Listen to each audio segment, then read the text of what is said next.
Patriots, rebels, outlaws, and pirates. Death and taxes, the two things you supposedly cannot avoid. Yet for 140 years of American history, a time of unparalleled growth and prosperity, there were no direct taxes on the American citizens, in line with what the founders believed and put in the Constitution. The founders understood that not only were direct taxes on the individual for making a living or simply existing wrong, the prohibition of such taxes would ensure that the government did not have a form of income that would enable it to grow into a huge and intrusive size. Of course, those days are long behind us.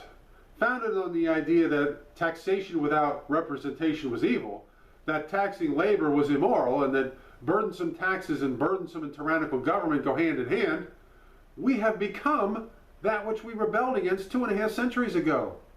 The principles have not changed.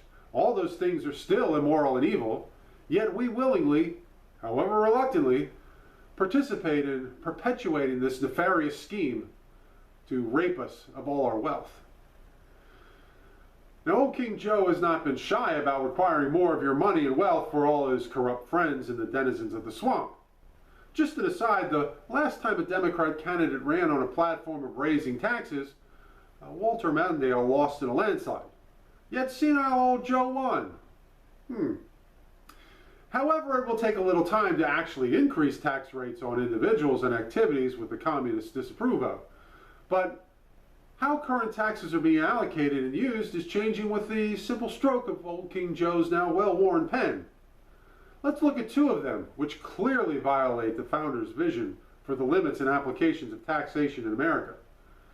One of the first things old King Joe did was eliminate the prohibition on taxpayer funding for abortions overseas, and he has been clear on his opposition to the Hyde Amendment, which supposedly prohibits domestic taxpayer funding for abortion.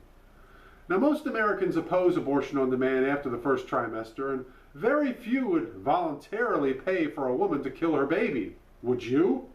If not, then what are you going to do about the fact that the government is forcibly requiring you to pay for baby killing around the world?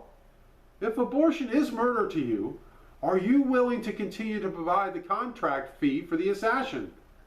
Thomas Jefferson said it best: to compel a man to furnish funds for the propagation of ideas he disbelieves and abhors is sinful and tyrannical. The second affront to our founding principles is the idea that the COVID relief bill is going to include money to pay for all the debts of these Democrat states they've run into the ground. Fundamentally, this is taxation without representation.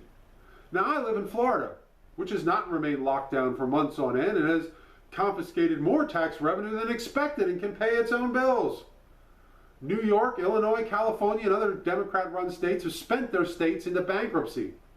I had no say when they decided to give their swarms of state workers generous pensions and salaries, when they decided to pay for sex change operations or failed welfare policies or benefits for illegal immigrants, or raised taxes so high that they drove all the productive people out of their states. I supported none of this. Yet with this COVID bill, me and my children and grandchildren and their great-grandchildren are going to be paying for all of these things and more. This is wrong. This is why we rebelled against Britain. This, of course, is just the tip of the iceberg. All the money confiscated by our government is not for our benefit. It is for the benefit of the politicians, the connected, the swamp. All that foreign aid for things like gender studies in Pakistan is nothing more than kickbacks. All those contracts are just favors to donors. All those cushy salaries and pensions are just to make the swamp wealthy and powerful. This is exactly what the founders sought to avoid. Again, this is what Jefferson said. Direct taxation is to be avoided. This could be done by avoiding expenses which are not necessary, when merely by avoiding false objects of expense we are able, without a direct tax, without internal taxes, and without borrowing, to make large and effectual payments toward the discharge of our public debt and the emancipation of our posterity from that moral canker. It is an encouragement, fellow citizens, of the highest order to proceed as we have begun in substituting economy for taxation and in pursuing what is useful for the nation placed as we are, rather than what is practiced by others under different circumstances. We are supposed to be different. We're not supposed to transfer wealth from the masses to the elite, to royalty, to the connected.